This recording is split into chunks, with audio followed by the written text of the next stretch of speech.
Great. Well, we just were on stage, had a wonderful conversation, and I'm already trying to put in practice all that you have bestowed upon me. Oh, wow. Great. But since this audience wasn't in attendance, let's go back and go over some of what you taught me. And I guess I should just start with an introduction of why your book was so important to me. It was important to me because it starts with a story. Now, you write about behavioral science. You had a lot of statistics in this book. There's a lot of numbers to prove points. But you used a very compelling story to make your point. And it dates back to World War I. Why did you do that? And can you tell me how you found out about the story of this ship that set off from New York toward the UK in, was it 1915, May 1st? Why did you choose to start with that story? Well, I wanted to start with the story to draw people in and to make it very readable. One of my tenets as a writer is to try to make the writing and the ideas as accessible as possible.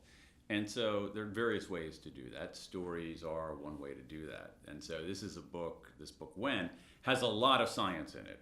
And I felt what I wanted to do was start with accessibility and relevance. So told the story of the Lusitania, which is a fairly well-known story about a ship that takes off in New York going to the UK during the early days of World War I. There are German U-boats in the water. People are warning them not to do this. And the Lusitania gets hit by a U-boat. And that's one of the catalysts for Britain's entry into World War I, and arguably the U.S. entry into World War I. So it's this cataclysmic event, but I felt like in reading it, there was a bit of hidden science in there, in that the captain of that ship made some two really, really bad decisions that led to them being attacked by that German submarine. And I think it's plausible that he made those bad decisions because he made them in the afternoon. That the whole reason for the sinking of Lusitania could be that our cognitive abilities are not the same throughout the day. And so this is a way to say, whoa, wait a second, this is relevant to me. This concept of timing can literally be life and death, that literally it can have geopolitical consequences. At 2 o'clock, we're just not thinking at our best. Most in general, right. In general, we're not. And this ends up being the core idea at the start of the book, which is that when you take the unit of a day, timing means a lot of different things. And the big idea is that we think timing is an art, but it's really a science. When we make our decisions about when to do stuff, we make them based on intuition, we make them based on guesswork, we make them based on default, and that's the wrong way to do it. We should be making them based on this very rich body of science, of evidence that is out there. And so if you start at the unit of a day, which is a very important unit to start with because it is inexorable. Things like a week, we could have declared a week has 8 days. We could have declared a week has 13 days. So we have some control, human beings control the length of a week, the length of a second.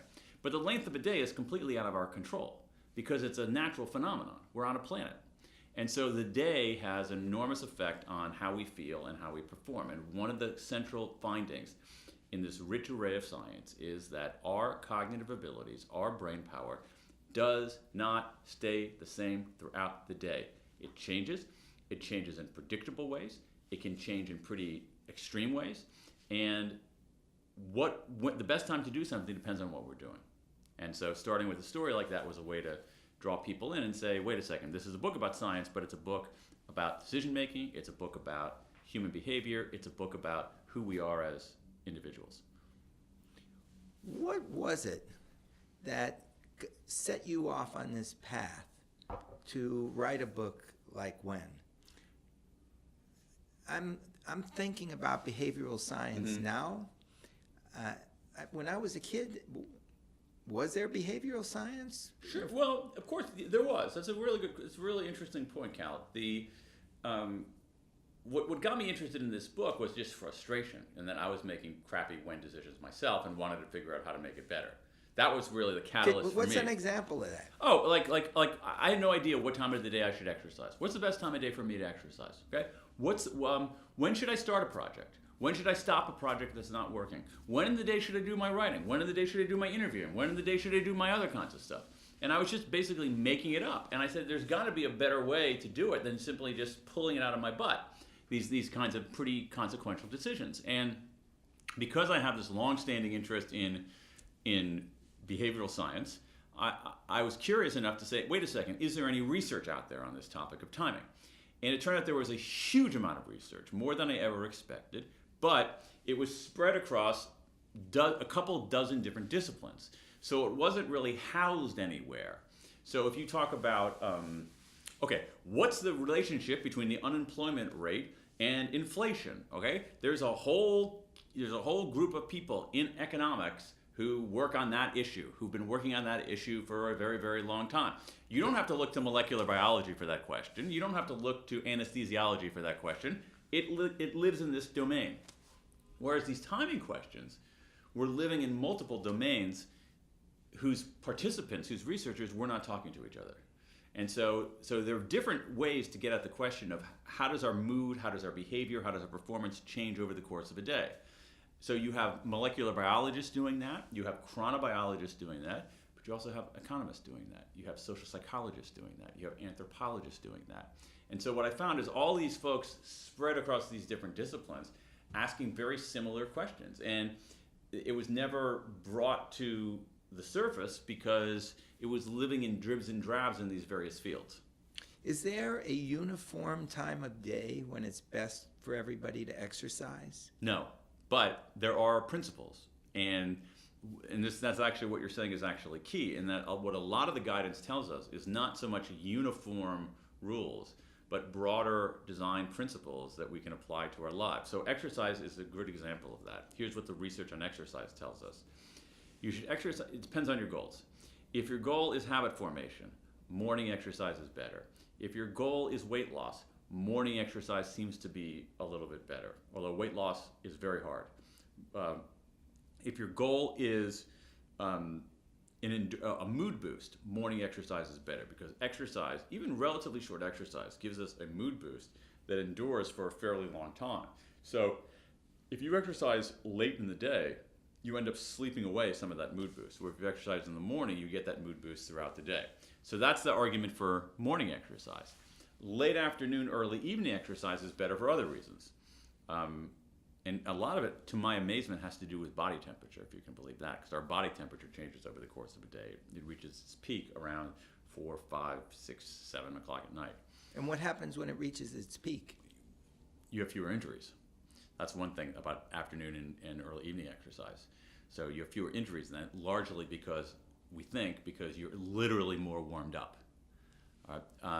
They always tell you stretch before. Stretching is nonsense. Stretching is nonsense. Don't stretch. No. Here's what. Okay, because I've looked at the research on stretching because I'm a runner. Oh no. I'm a runner. Okay, Pink says stretching is static nonsense. stretching, forget about it. Dynamic stretching is okay, like before a run or something like that. Dynamic stretching meaning like you're in motion while you're doing it, not simply just like pulling up your leg while you're standing stationary. But stationary? No, I'm interested in this because I go to well, certainly a marathon, but even like a half marathon or a 5K. You see people out there, they're stretching. Fine, So this is just because it's been passed on to them. You need to stretch before the race. It's like what Amanda, who we were talking with today, are the millions of people watching out there and listening out there don't know this, but she had this lovely tale about why her mother cut off the ends of meat, or somebody cut off the ends of meatloaf, and it was only because the previous generation did that, the previous generation did that, and when you followed the story back, it turned out that the whole reason that the first person started cutting off the ends of meatloaf is that the pan she was cooking in was too small and they burned. All right, so it's basically just tradition. Dynamic stretching is actually very valuable, but forget about that for a moment. Let's go back to afternoon exercise. All right. Better for avoiding injury. People enjoy afternoon and early evening exercise more than morning exercise How do you know that? because we have self-reports about what people do. There's all kinds of research on how much did you enjoy your workout? How did you enjoy your workout? Were you eager to do it? How did you feel while you were doing it? And people actually report much more enjoyment in late afternoon and early evening exercise. And then the other thing that's very interesting is that performance is better. So during that time of day, in general, our lung function is higher, our hand-eye coordination is better, and there are actually some not insignificant effects on speed. So there actually are a disproportionate number of world records in speed events, things like speed skating, swimming sprints, set between 4 p.m. and 7 p.m. local time. So, again, if you want to avoid injury, enjoy your workout or perform better, late afternoon, early evening. If you want to form a habit, lose weight, or have an enduring mood boost, morning.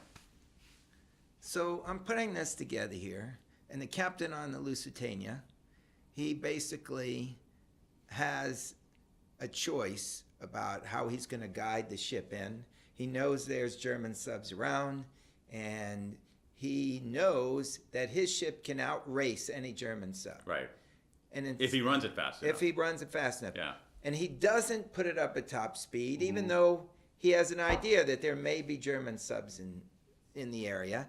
And not only that, but he stops to make, like what you write in the book, a 4-point bearing where it takes him like 40 minutes and he's going in a straight line just where the torpedoes can hit him. Like, why is he doing this? Well, maybe he wouldn't have done it at 8 a.m. It's just we don't think best. We don't think what we want to have when we think about something like the Lusitania. We want to have often a dramatic explanation, an explanation you can put on a huge headline with geopolitical implications. But it could be that this is a guy, Captain Turner, who was up all night and made a decision at what we know is one of the worst times of day to make a decision. And he could have bungled precisely because of that. That it had little to do with any kind of, because there are all these, with the Lusitania, there are all of these stories about conspiracy and hidden armaments and was it self-sabotage and blah, blah, blah, blah, blah. And so we're going for those elaborate, Baroque, lovely to look at kinds of explanations when in fact, it could have been just a guy like you and me who didn't get enough sleep and made a bad decision at what we know is the worst time of day for making decisions. And he should have just gone for a workout. Late in the afternoon. He would have had the best time. He would have. What he should have done is gotten enough sleep the night before and made this decision. If he could, earlier in the day. And then he could have worked out in the afternoon. Right. He could have been at shore and had a good workout in the afternoon and maybe set a world record.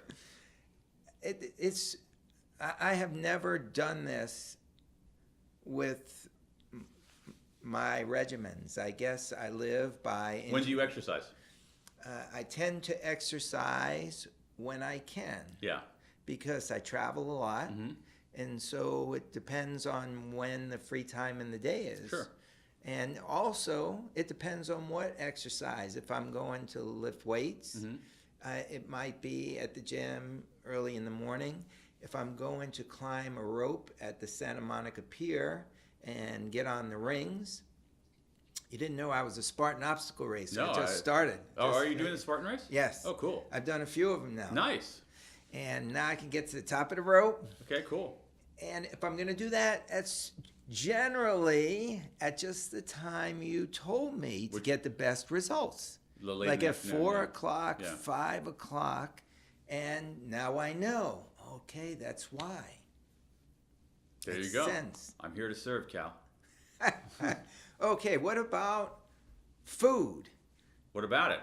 Is there... I'm pro food. You're pro food. Yeah. But is there better times to eat?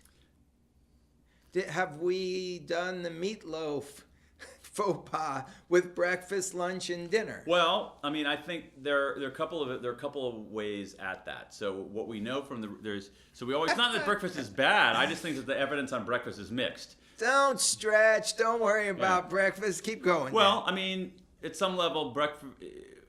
Here's a way to look at it. I look at it in some ways like stocks. all right, the stock of breakfast is overvalued. The stock of lunch is undervalued. All right. So here's the thing about breakfast. It doesn't mean that everybody should skip breakfast. Not at all. What it means is that the evidence on whether you should have breakfast is a definitive maybe.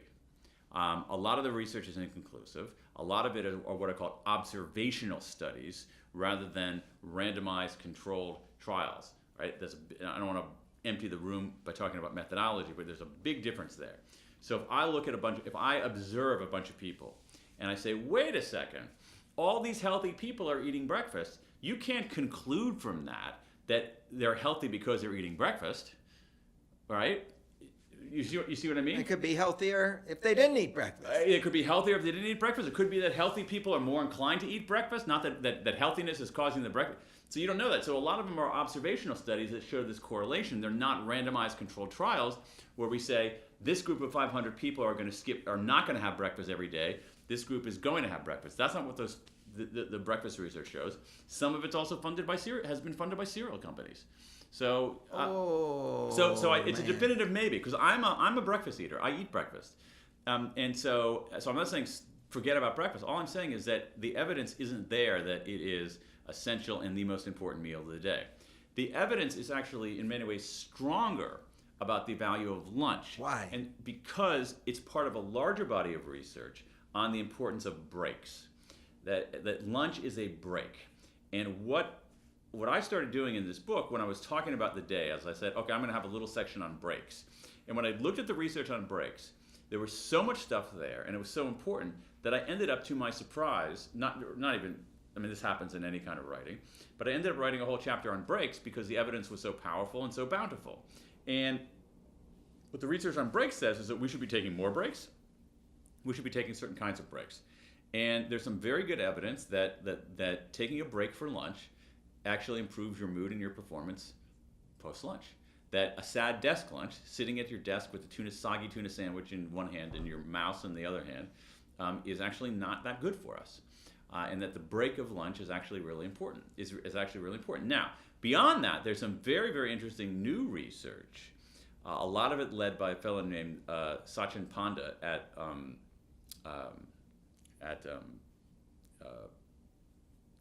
Scripps in Southern California. And what he has found is that the when of eating might be more important than we realize. There's some very early research. A lot of it initially was done in rats. But what Sachin is showing is that there's some interesting early evidence that if we confine our eating to a certain period of the day, that is, if we confine our eating during a certain 8, maybe 10-hour period, and never eat outside of that window, that can have an effect on weight control and metabolic health. So what it would mean is maybe something like having your first bite of food at 10 in the morning, and then, so let's say 9 hours later would be what? 7 p.m. And not having any food after 7 p.m. or before 10 a.m. And that if you eat, the when of your eating can play an enormous role in weight control and in metabolic health. Well, we were talking in the car coming over here after we spoke at the event. Thanks for giving me a ride. I walked. Oh, man. I didn't see you. I'd have been happy to. But we were talking, so consider yourself sitting in the next seat at the car here, about how in Spain they invented the siesta. They took a break in the afternoon, and when you put it all together, they get something to eat, plus they're sleeping through the time that the worst decisions are going to be made. Then they're up and they're at it again. There is something to be said.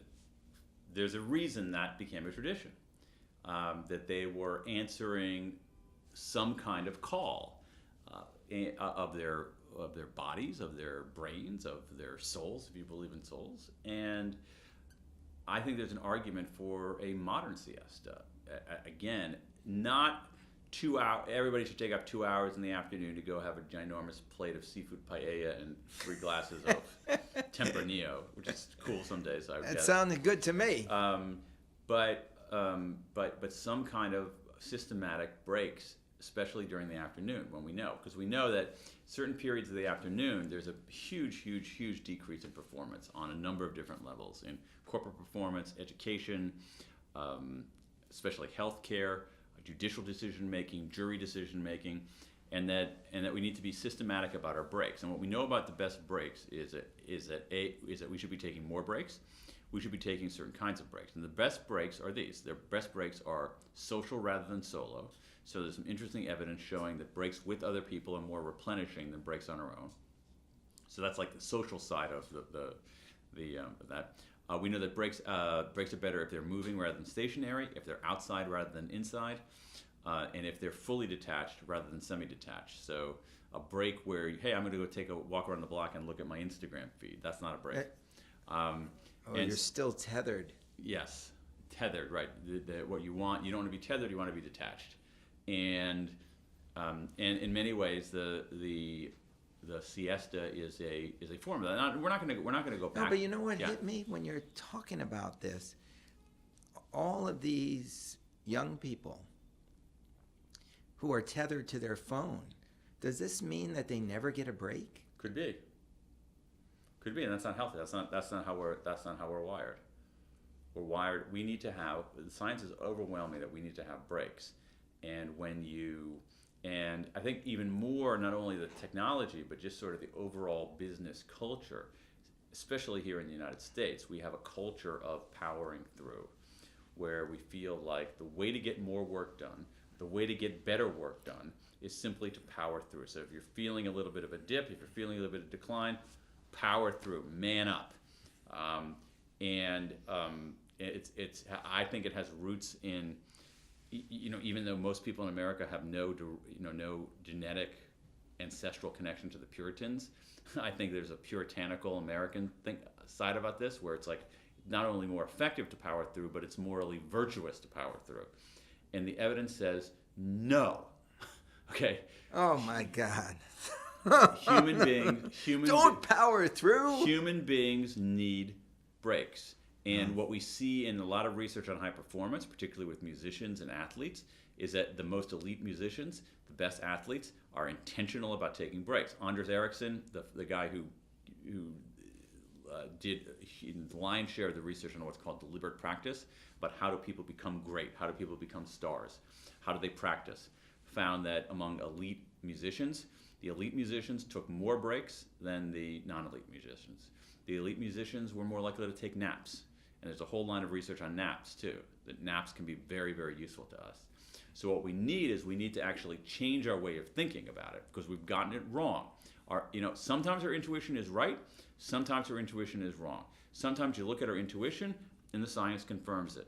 This is something where our intuition and our moral and cultural practices are at odds with the science. So we look at somebody, and I think it's changing though. I think in some ways the science of breaks is where the science of sleep was 15 years ago. 15 years ago, if somebody pulled an all-nighter, they were a star. They were a badass. They were committed. Now, we know a lot more about the science of sleep. It's reached public consciousness.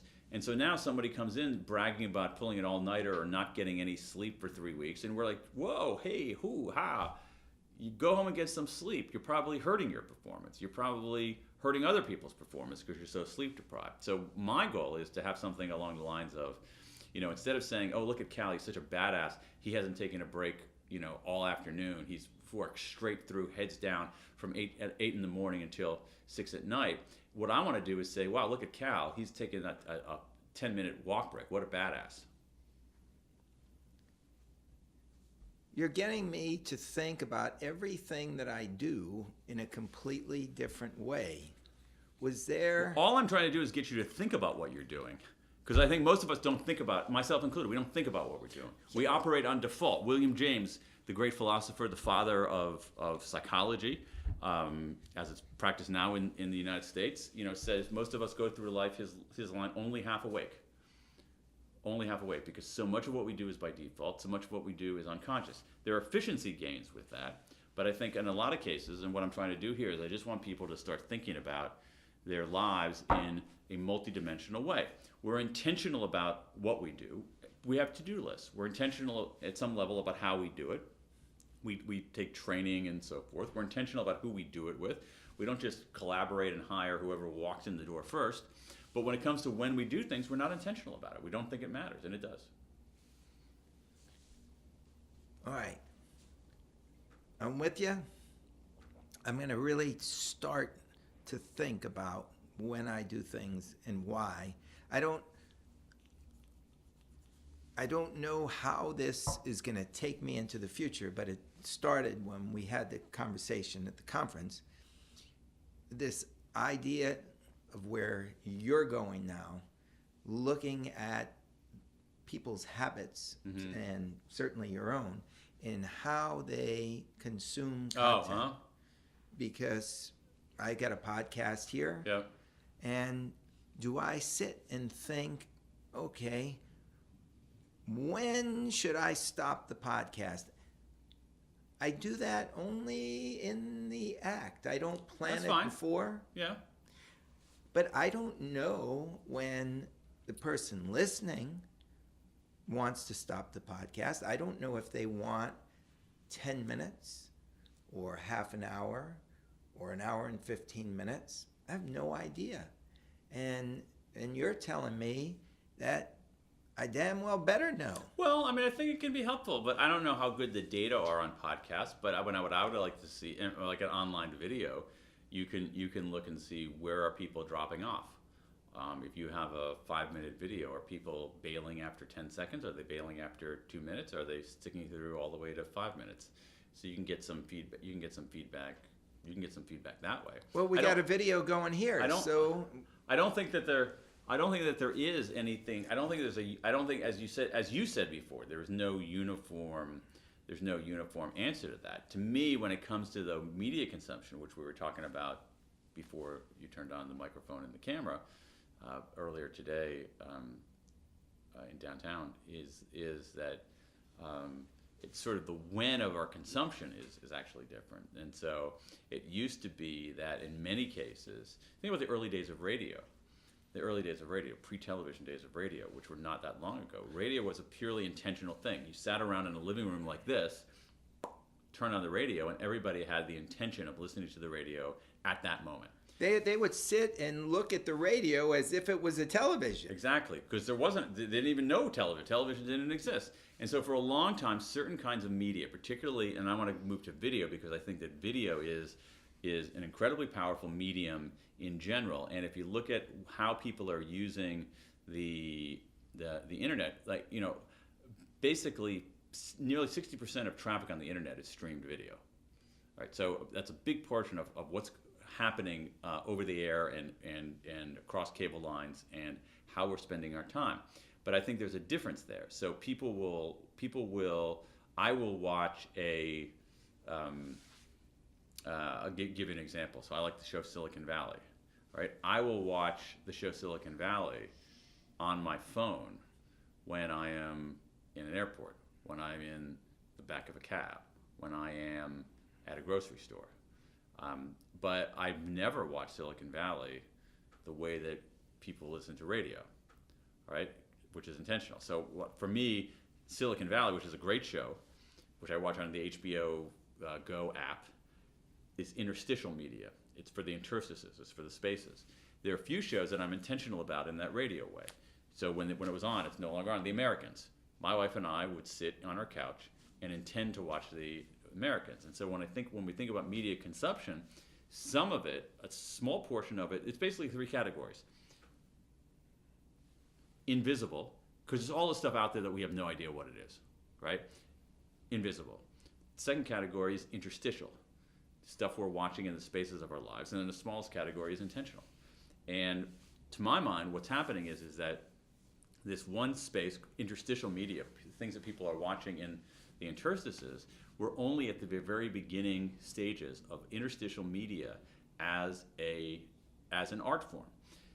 Because again, a lot of the construction of stories on conventional television come from the artifact of how it was distributed. So if you think about, so we were talking about this earlier. So why are television shows 30 minutes? Because that was the most efficient way to sell advertising on broadcast television. All right? And so when we said a television show was 30 minutes, that gave rise to the sitcom. Right? There wasn't. I Love Lucy. Desi Arnaz created the the three-camera shoot. Exactly. The sitcom didn't exist before this format of half an hour. And what I'm saying is that when we think about interstitial media, we're going to have new formats. We're going to have new ways to tell stories. We're going to have a different grammar of storytelling. We're going to have a different vernacular of storytelling. My grandparents, Chicagoans all, they would, when they were, say, in their 20s or 30s, a sitcom would have been a meaningless concept. All right? And now it's like this incredible art form. A televised police procedural, where there is a case and an investigation and a resolution within that space, that is an art form whose grammar and structure is a consequence of the space. And so when we have these interstitial media, what you have, I don't think we don't have any idea where it's going to go, but it's going to go somewhere. And any kind of medium, and we were talking about this earlier too, the first motion pictures were not motion pictures in the way that we think of it. Basically what it was is like we had plays, we had stage plays, right? And so the first motion pictures were, hey, let's get a camera and film the play. Okay? Correct. That was the initial, those were in many cases the initial way of making quote unquote movies. Then we said, well, wait a second. This is not simply a turbocharged form of this one art form. This is an art form in and of itself. And then you had, so now you have, only 100 years later, an entire vocabulary, an entire vernacular, an entire grammar of making movies. We have the fade in and the fade out. We have all kinds of ways that we create this art form of movies. And I think right now for interstitial media, we're basically saying, oh, let's make a sitcom, but carve it up in 3 pieces that are shorter. Let's make a police procedural, but carve it up in 4 pieces that are shorter. And what I'm saying is that when we think of media as interstitial, we're going to have new media forms, new ways of telling stories, new grammar and vernacular storytelling. So how do I get at the cutting edge of this? Yeah, I don't know. I'm trying to figure that out myself. Oh, I mean, there's some interesting early moves here. So I started writing about this about 6 months ago, basically by examining my own media habits. And in that time, there have been a couple of interesting developments. One of them is that Jeffrey Katzenberg and Meg Whitman have started a company called Quibi that is devoted to short form video. Now, again, I think that's another early step. They raised $1 billion to do it, so that's pretty cool. Snapchat has started actually having something akin to TV as a way to tell episodic stories using Snapchat. And so again, I think that those are interesting, but they are in many ways, they're the camera filming the play. A good start, but we haven't seen anything about where the medium can go. And how is the artist supposed to understand where the audience is going to take the work in? That is a perennial question of art. And the great artists are saying, I'm going to make something unique and new and meaningful, and in some cases it's going to find an audience, in some cases it's not. What's going to happen, I think, is that someone's going to come up with something like the sitcom or the police procedural. And the rest of us are going to go, oh. And, why didn't I think of that? Right. And so I think that's how it is. That's how it is going to be. And as I said there, like I'm convinced that in the next 10 years, someone will win an Emmy for a television series that has 7-minute episodes, 4-minute episodes, 6-minute episodes. Someone will win an Emmy for video that is designed to be interstitial, not intentional. Intentionality is very, very valuable. It's the holy grail, but it's very rare. So you have intentionality with like Game of Thrones. That's a lot of intentionality. That's why the franchise is so incredibly important. But when it comes to these other kinds of things, interstitial is also valuable. So, like for instance, I think about this show called Billions, which I really like. And it's started by 3 founders. One of them is a guy named Brian Koppelman. Is totally interesting, smart, creative dude. And I always think like, God, he might be like a little bit miffed if he knew that I've never watched Billions on a real TV on my couch ever. I've never watched it. Only a few times I've actually watched a complete episode all the way through. I've watched it completely in an interstitial way, but I've seen every episode. And it wasn't designed for that. So imagine if you design for the interstices. Imagine if you design for the spaces. How much time do you spend when you get curious about a subject like this? How much effort do you put into understanding how people are watching content? Oh, it depends on this. This is just something that I started writing about only about six months ago. It's something I'm interested in myself, and it's something that I want to try to explore. Like I want to try to figure this out. And I think the way you figure out how do you create interstitial media is to create interstitial media.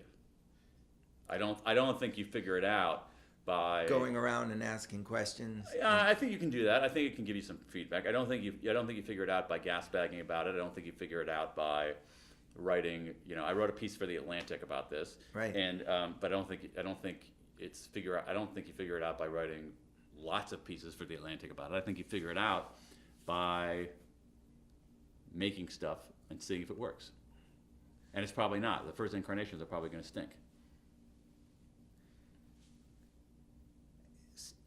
The difference, I think, between like a scientist and an artist, you've just taught me something here. All right. Because if I thought like a scientist and I went by what you just said, mm-hmm. It would be a hell of a lot easier to put something out knowing, well, this might stink, but it's all part of the research. But that's true. But here's the thing. I think that there's actually artists don't think that way. But I actually think there's less of a boundary between there. Because what do scientists do? What I'm suggesting is in some way scientific thinking and artistic thinking. And I don't even care what you call it. So a scientist, what does a scientist do? Scientist, she has hypotheses and she tests the hypotheses. So at some level, my point about interstitial media is a hypothesis. I hypothesize that one element of the future of media, not all of media, is going to be this interstitial media. That when you design for that people consuming media in the spaces of their life, rather than on the couch, people consuming phone shows rather than couch shows, is going to change the medium itself and generate new forms of storytelling. That's my hypothesis. I want to test that hypothesis. How do I test it? At some level, I test it by being an artist, by making stuff. So I actually think that the scientific reasoning and the artistic reasoning on this are actually fairly simple. Well, the interesting thing, I don't know any artists who would do something, create something, thinking, well, this could stink. I mean, they're trying to I think a lot of them do. Really? Yeah. Well, I mean, I think that they're okay. Yeah. I know, I've hardly met any. I think that they're but those are the paintings you never see. Those are the songs you never hear. But I don't think they went into them. No. Thinking, this may be a song nobody's ever going to hear. I think that part of being an artist is knowing what stinks and what doesn't, and recognizing that when you generate stuff, when you create stuff, some of it's not going to be good. I don't know. I mean, all your listeners who are artists may have a different view on that. Well, because I'm not an artist. You're a behavioral scientist, correct? No, I'm just a writer. You don't consider yourself a behavioral scientist? Absolutely not. No. No, because do I have a laboratory? No. Do I have a PhD? No. I'm just a dude who writes stuff. Oh, that makes me sad. Really? Makes me happy. Here I was thinking you're a behavioral scientist. You're at the cutting edge.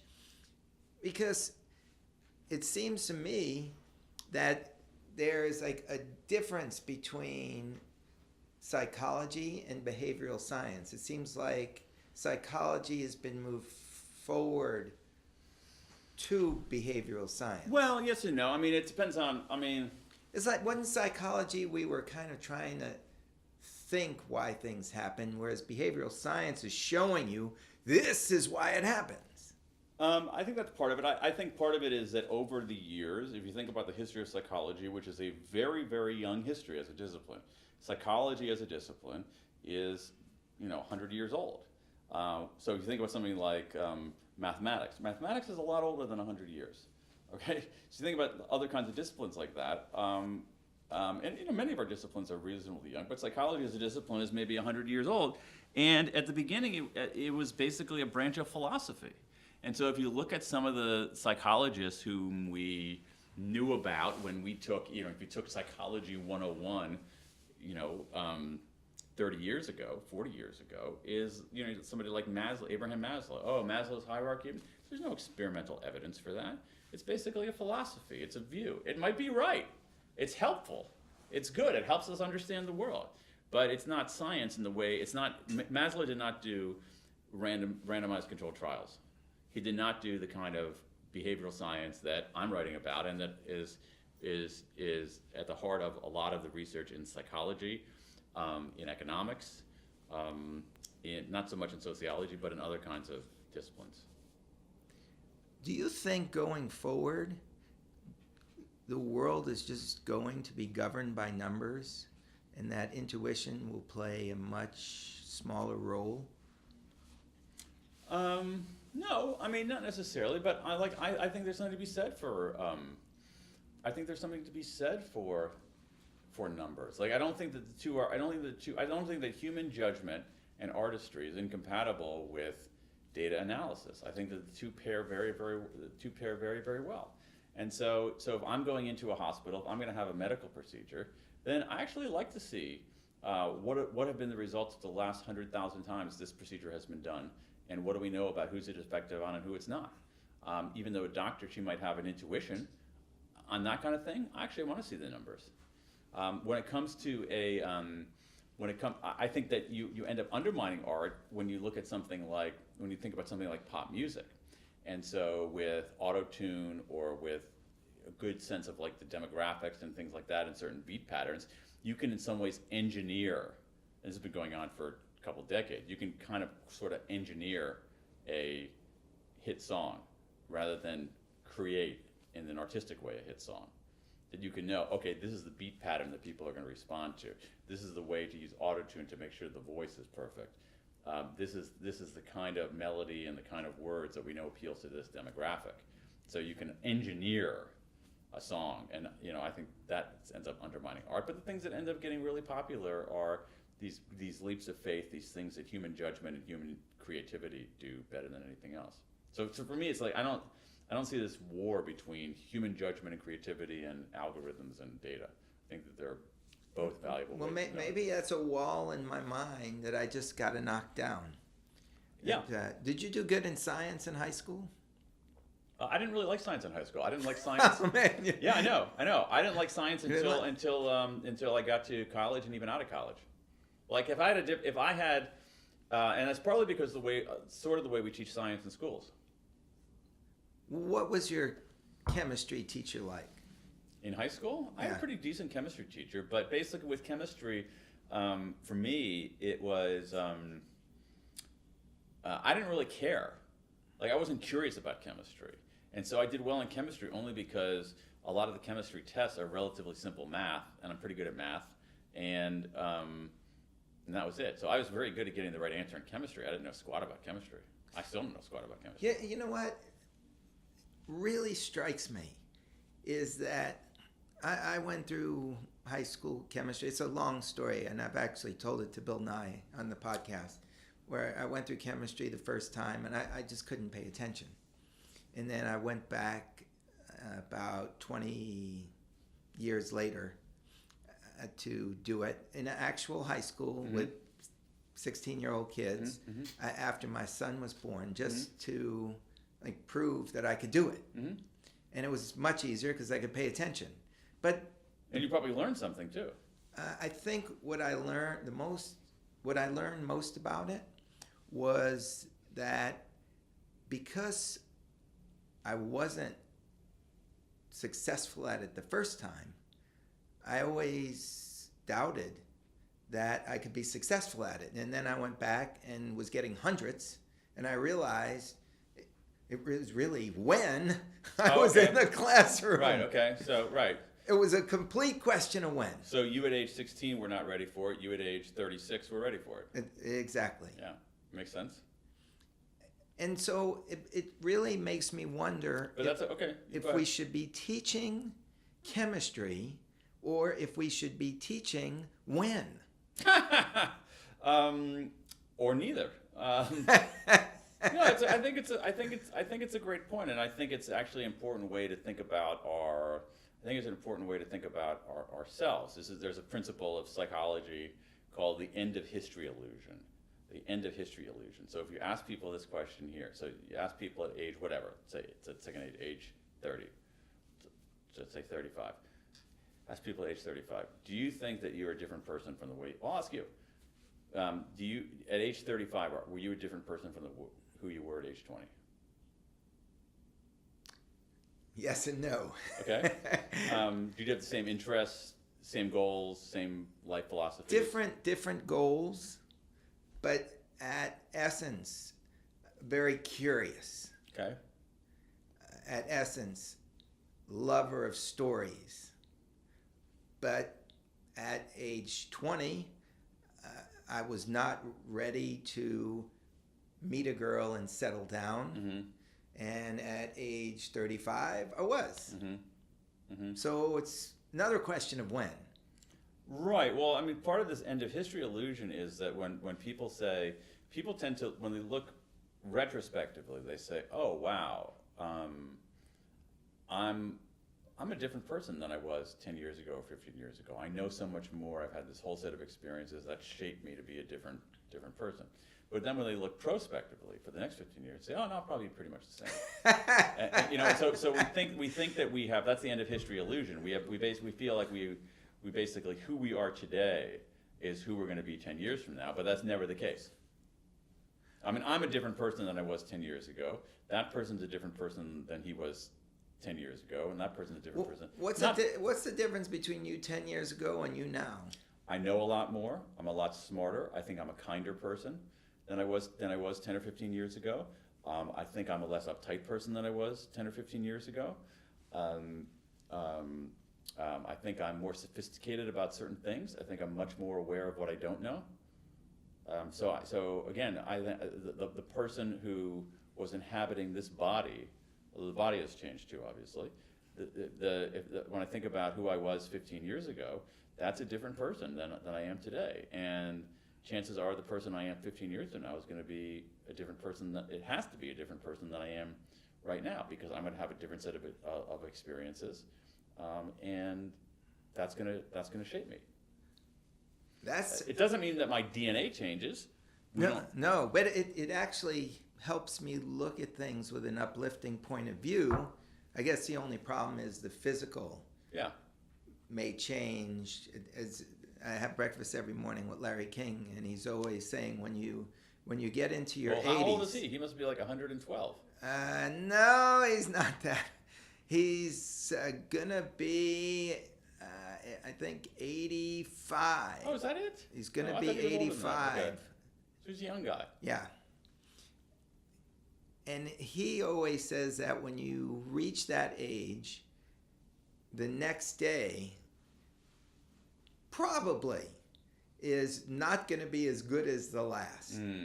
Just because your physically, physically your body is just yeah, slowly breaking down. But I don't know, maybe there'll be ways that science deals with that in the future. Well, there are a lot of people working on that issue now. There are a lot of people working on that. Might be too late for us. You think so? Might be, yeah. I'll tell you, I did these Spartan obstacle races. I pushed back the clock. Good. I definitely feel 20 years younger. Lost almost 30 pounds. Wow. And here's the thing. I'm thinking of myself running in the afternoon at just when you told me the optimal times were, and I know that's when I'm at my best. Good. And that's what I run in the afternoons too. I exercise late. I exercise late in the afternoon. It's my go-to time for exercising. Unfortunately, a lot of races. So I do some like 10 milers, or I'm doing a half marathon in a couple weeks. Those are all in the morning, which I really hate. So I feel like crap during the first 3 or 4 miles. That's an interesting. That's is your body temperature heating up after Could the be. 4 months? Well, part of it is that I'm old and I'm slow. Another part of it is just is lactic acid in my legs. But I always prefer to exercise later in the day. Always. Morning exercise for me is torture. Okay, so I gotta say this day has been monumental for me. I'm glad, Cal. It's awesome. No, I am really going to approach my podcast in a completely different way because I've been doing it the Meatloaf way. I've been cutting off the ends because I thought that's what you're supposed to do. But maybe I should be putting out 8-minute podcasts. You never know. Listen to your listeners. See what your listeners do. See what your listeners want. I'm gonna, you know what? We put out a survey, but I'm gonna have to change the survey to find out exactly. How do I do that? Pay more attention to what people do, not what they say. So, do you have any data on how long people listen? I don't. If I did, I probably didn't look at it. Yeah, I mean, I don't know. I don't know the podcasting world enough to know whether there is that. So that's what I would want to know. I have run totally counter to numbers, and I think what I'm taking out of this conversation is Cal, it's time to pay attention to the numbers. You should pay attention to the numbers. Numbers don't have to rule you. Right. Numbers don't have to rule you. The fact that if people want something shorter, you have a choice as an artist of giving them something shorter. You say, you know what? I like it this length, so take it or leave it. No, I'm not that way. Yeah. Because it will make me curious to think of, well, how could I present this in 3 minutes or 8 minutes or 12 minutes? Well, the other thing you can do is that you can offer chapters. You say, on today's episode has 5 chapters. Let's start with chapter 1 is about this, chapter 2 is about this, chapter 3 is about this, chapter 4 is about this, chapter 5 is about this. I'm having a conversation with Daniel Pink today. It has 5 chapters. In the first chapter, we talk about this. In the second chapter, we talk about this. In the fourth chapter, we talk about this. And then have those kinds of navigational markers all the way along. So if I know that chapter 1 is 10 minutes long, and I know that I'm going to be standing at the in the Safeway line for 10 minutes, I can pop that on. We're going to see where this all takes me. I hope it... No. You know what? It'll go where it goes. It goes where it goes, and I'm not going to make any decisions about it at 2 in the afternoon, so it's not going to sink like the Lusitania. I don't want you to be sunk by a German U-boat, Cal. Not going to happen. We're going to do the research, and I don't know where this is going, but it starts now. Excellent. Thank you, brother. Thank you, Cal. It's been a pleasure. All right.